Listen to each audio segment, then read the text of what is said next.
Let's talk about Judges 19. It's a sad story, but it speaks to what we're dealing with now. It is a sad story all around the world, all the things that are going on. It's just sad that people who love other people and understand humanity and that other people are humans just like them all around the world, there seems to be an air of we want to just control. This story, I think, speaks a little bit to that. It's about a Levite and his concubine. Why he did not take her as a wife, it does not say, and it doesn't say that he had other wives. It just said that he took her as a concubine. And they were having, I guess, tension between the two. I call it intense fellowship. I have that with my husband. Yes, I do. Intense fellowship. But she decided to leave. I'm going to go to my dad's house. Now, the text says that she was unfaithful or she went whoring, so to speak, out cheating. But we know if that's what she left to do, she may have done it while she was there. But if that's what she departed to her father's house to do, ladies, we all know if you're getting that type of feeling and you're going out to hang out like that, you are not going to do it at your dad's house. You're just not.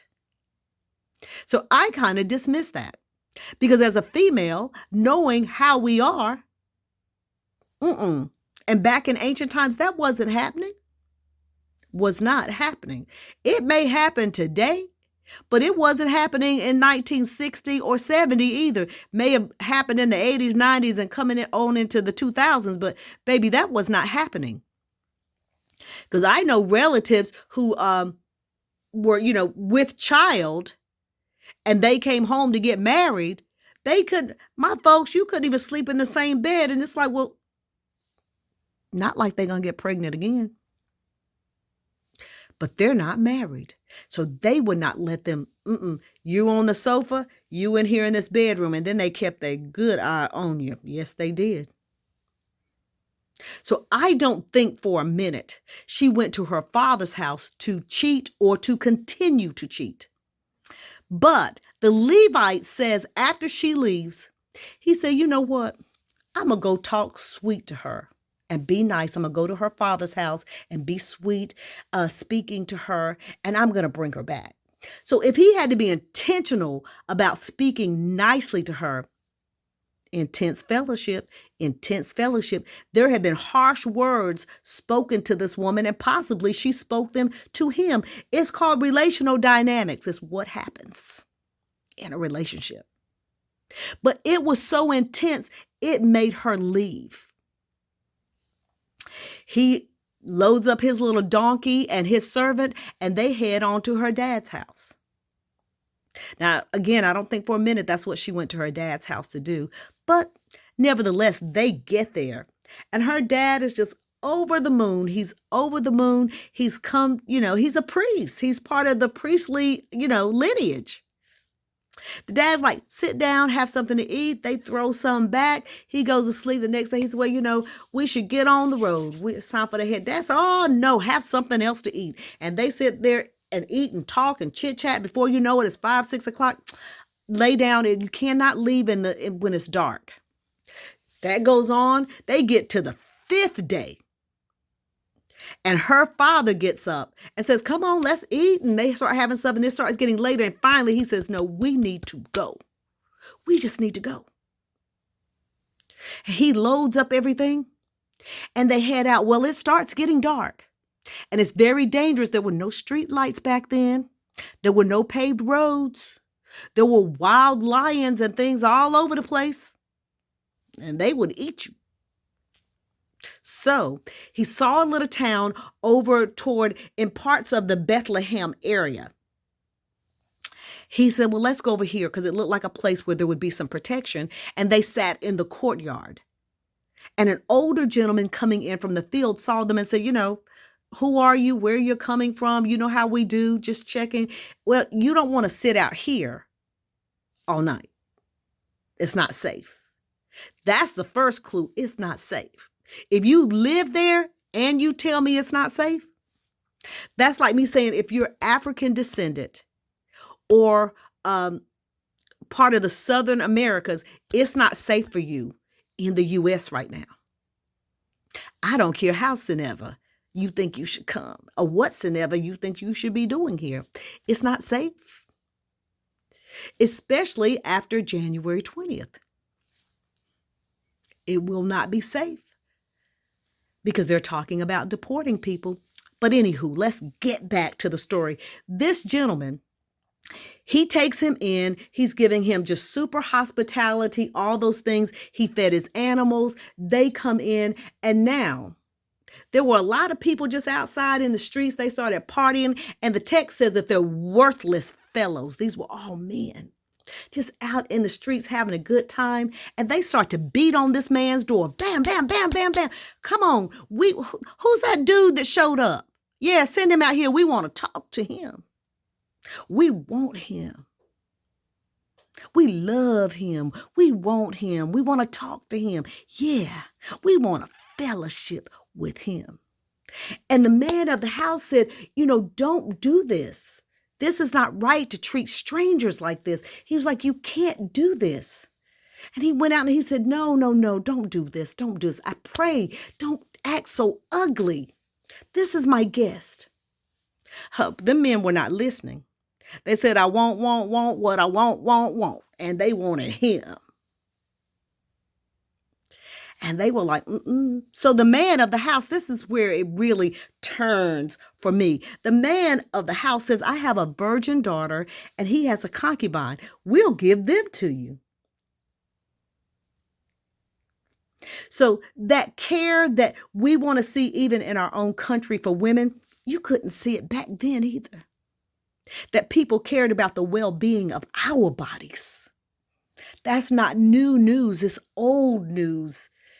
And it's so old it needs to be done away with. Women, we have to exercise what Frederick Douglass said. Power never concedes anything without a demand. We have to start putting a demand on the power that always wants to treat us just like this. But what adds injury to insult? The Levite takes his concubine and throws her out the door. Ain't that nothing? Throws her out. And the men are out there. You think it's a bunch of men. It's a lot of them. It doesn't give a number. But they did whatever to that woman that night. And not till the sun came up, baby. They didn't go checking for her and looking for her and saying, are you okay? Are you okay out there? Are you going to make it? They didn't say nothing because they didn't want them to get them.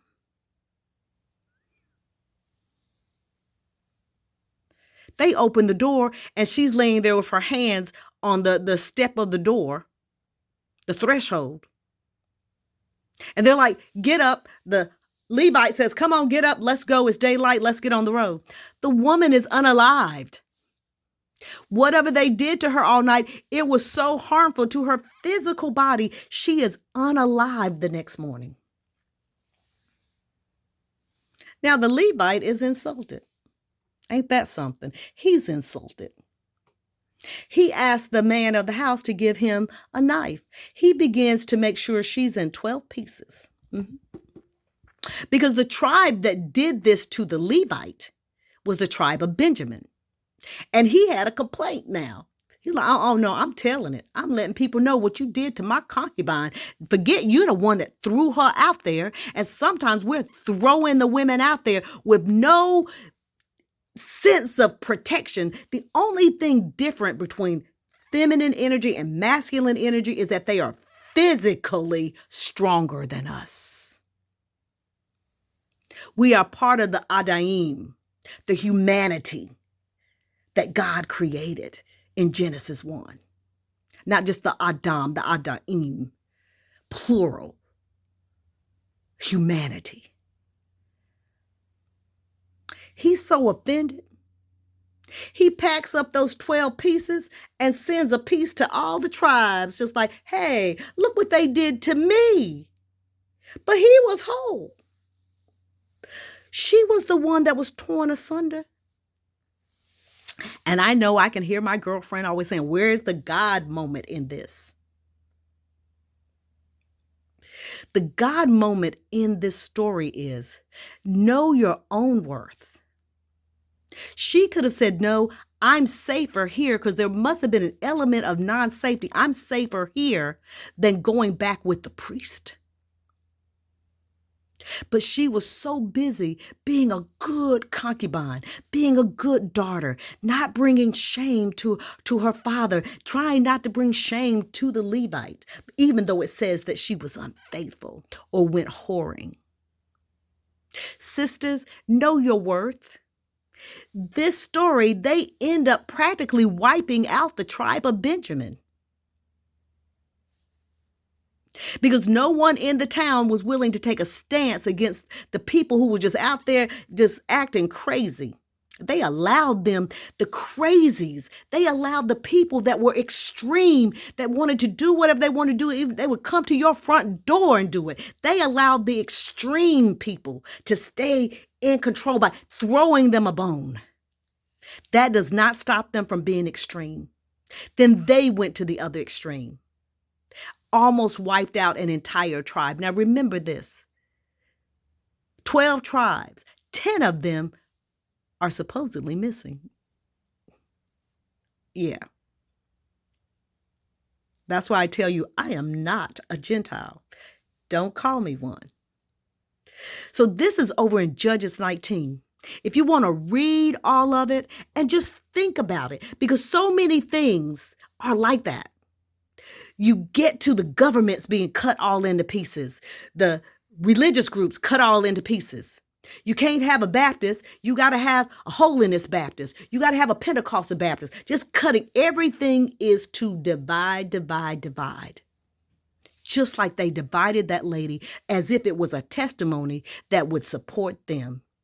Every time you divide and cut and do those type of things, it is not a testimony for you. It is one against you. And I know, you're probably saying, Charlotte, Pastor Caldwell, could you be on my side?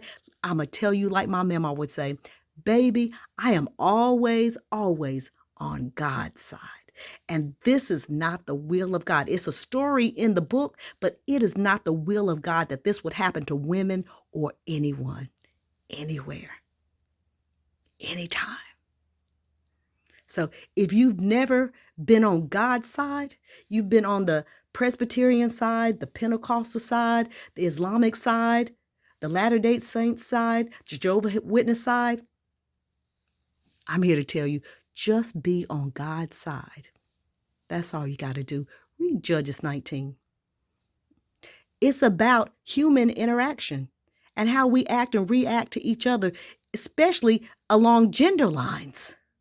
It's so much in this. I can't unpack all of it, but nevertheless, there you go. Bye.